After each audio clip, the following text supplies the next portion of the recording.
कर्म कांड में वेद के कुछ मंत्रों का प्रयोग किया जाता है। तो वेद मंत्रों का ऐसे तो वो सार्वभौम है और एक ही मंत्र से सभी अर्थ प्रकट किए जा सकते हैं, क्योंकि परमात्मा रूप है और परमात्मा सर्वव्यापक है, उनमें अंश अंशी भाव नहीं होता है। तो उस तरह से जो हम आस्तिक वैदिक हैं वो हर मंत्र में, हर अक्षर में या हर अक्षर को परमात्मा का ही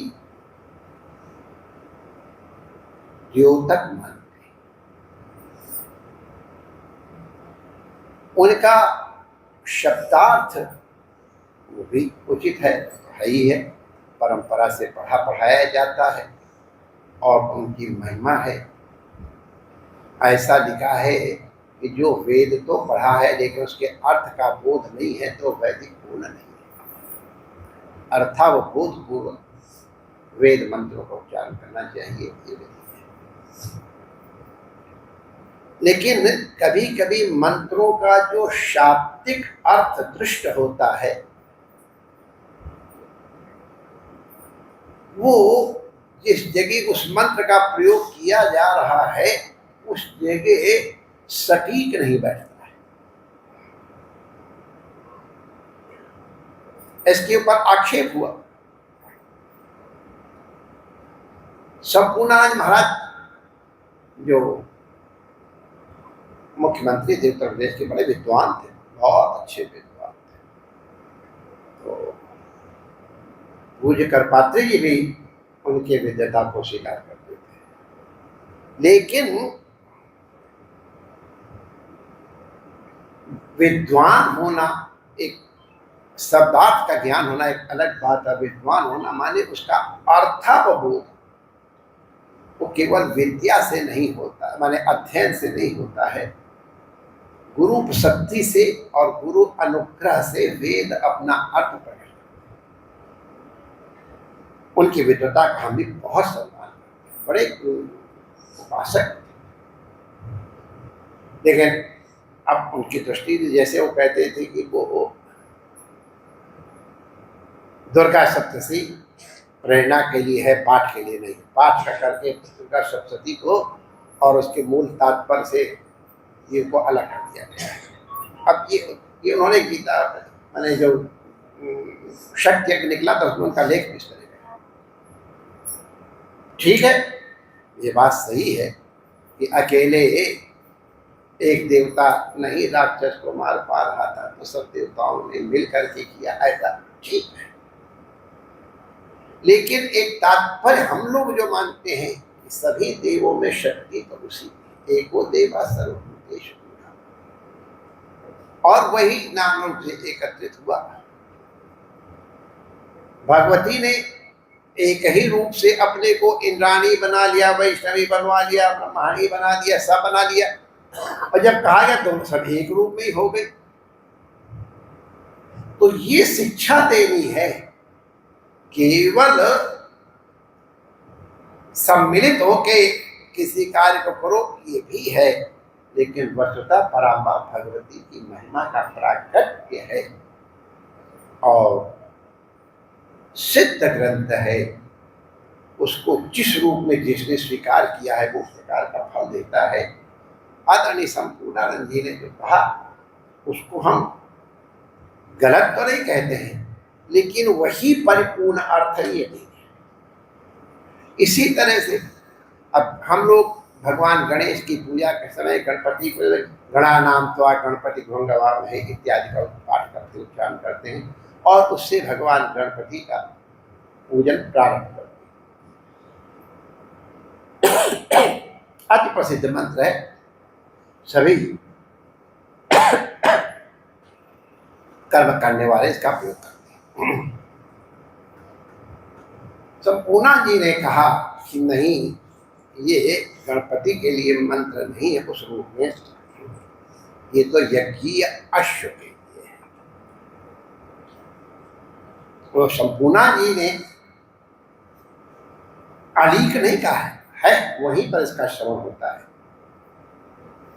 तो ये जो इतने विद्वान कर्मकांडी, अरे स्वामी कर्पात्री जी से बढ़िया और कर्मकांडी और उनसे बढ़िया विद्वान अब जरूर हैं, लेकिन वो भी तो एक सीमा ही थी।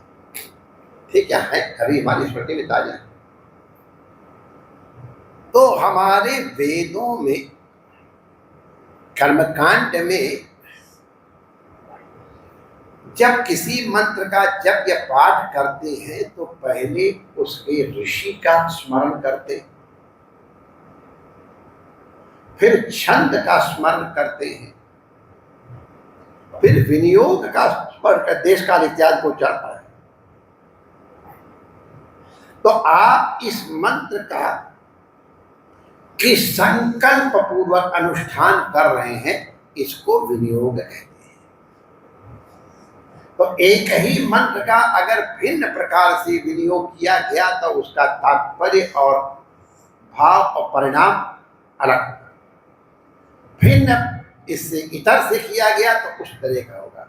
तात्पर्य क्या है कि आप किस प्रकार के संकल्प से इसका विनियोग कर रहे हैं। भगवत प्रीत्यर्थम समर्पणे विनियोगा, जपे विनियोगा, पाठे विनियोगा, ध्यान विनियोगा, अमुक कार्य सिद्ध्यर्थम। तो इसी प्रकार के जिस संकल्प के लिए विनियोग किया जाए उस मंत्र का तात्पर्य उस तरह का, उसका फल उस तरह का। तो हम किस विनियोग से मंत्र का उच्चारण कर रहे हैं, पाठ कर रहे हैं, वो मुख्य है। और इसीलिए गणानां त्वा गणपति मंगवा महे, जो हम लोग तो उसमें हमारा विनियोग होता है श्री गणपति प्रीत्यर्थे या प्रीत्यार्थम जपे पाठे पूजने विनियोग। तो अब वो श्री गणपति के लिए ही अनुष्ठान होगा। तो इसका तात्पर्य विनियोग माने संकल्प मुख्य है। तो वेद की बात हो गई, हम लोग अब सब लोग वेद की व्याख्या कर गए, क्या हम उसके लिए तो भूमिका बनाए हैं। मुख्य बात पे अब हम आते हैं। लोग कहते भगवान ने छिलके का भोग लगाया, बड़े भाव पूर्वक झूठे भेद खाए, बड़े भाव। ये तो भगवान का अपना अनुग्रह था, उन लोगों के मन में कोई ऐसा संकल्प नहीं था। लेकिन हमारे वैष्णवों में एक ऐसे दिव्य वैष्णव हुए। अब वैष्णव के पास तिलक धारण करने के लिए कटोरी पानी रखा हुआ है, उनके आसर को बकरी चढ़ जाएगी, या पी जाए, इस तरह से क्या। तो उनके पास साधन नहीं है, लेकिन भगवान तो साधन का, वो तो भाव को देखते हैं। तो वो ये हम लोगों के लिए, जिसके लिए हम चर्चा करा रहे हैं, कुछ थोड़े भीगे चने रख लेते थे, ले ला रख, ये मालपुआ खा। अरे बड़ो अच्छो मालपुआ है, ला। अरे बाबा और तेजा ना, पहले रबड़ी खा, और एक और चना धर दिया, ले और रबड़ी खाओ। वाह, बड़ी लच्छेदार रबड़ी है। तो वो जो संकल्प देते थे केवल एक चना, और ठाकुर जी को जिस भाव से अर्पित करते, ठाकुर जी उसी भाव से आरोग्य पड़े पकड़, बड़ो, अरे बाबा बड़ो स्वादिष्ट बनो। तो तात्पर्य हमने ये सच्ची घटना इसलिए सुनाई, एक वैष्णव की और वैष्णव के प्रीतम श्री कृष्ण की। आप कभी इस संकोच में मत पड़ो कि हमारे पास साधन की न्यूनता है। भगवान ने कब कहा है, पत्र पुष्प फलम तोयम यो में भक्त्या प्रचिति। भगवान ने कहा, लेकिन हम तो करें, अरे तुम रबड़ी खिलाना चाहते हो, भगवान तो खिलाओना रबड़ी, किसने माना किया। मानसी भोग लगाओ, हमारे राजा आश्रय रहे, वो भी भगवान को बड़ा प्रिय है। और वैसे अब चना दे करके दिलो, 12 रबड़ी खाओ। ठाकुर जी कोई वेद मंत्र ना अभ्यास, सीधा तर्क कुछ नहीं, सीधे बात, ले रबड़ी खाओ। तो रबड़ी का भोग लगाने ठाकुर। तो हमारे हृदय में भाव कितना है ठाकुर, वो मुख्य है। अगर भाव पूर्वक भगवान को कुछ भी अर्पित करते हो और जिस भाव से करते हो, भगवान उसको एक इस श्लोक का, गीता के श्लोक के भी अर्थ हो सकता है इस तरह से भी, ये यथा माम प्रपद्यन्ते तांस तथैव भजाम्यहम्। तो ये प्रपद्यते ठाकुर जी रबड़ी खाओ, तो भगवान कहते हाँ आम भक्ष्यामि, स्वीकरोमि। लेकिन ये भी हम वैष्णवों के लिए अर्थ हो सकता है कि हम चना भी लगावें तो रबड़ी हो जाए, मालपुआ हो जाए। सुरसाद जाहत भाव सिंधु जल अंजलि, जल की अंजलि सूर्य को किस भाव, भाव भाव से मुझको भजे तो भाव से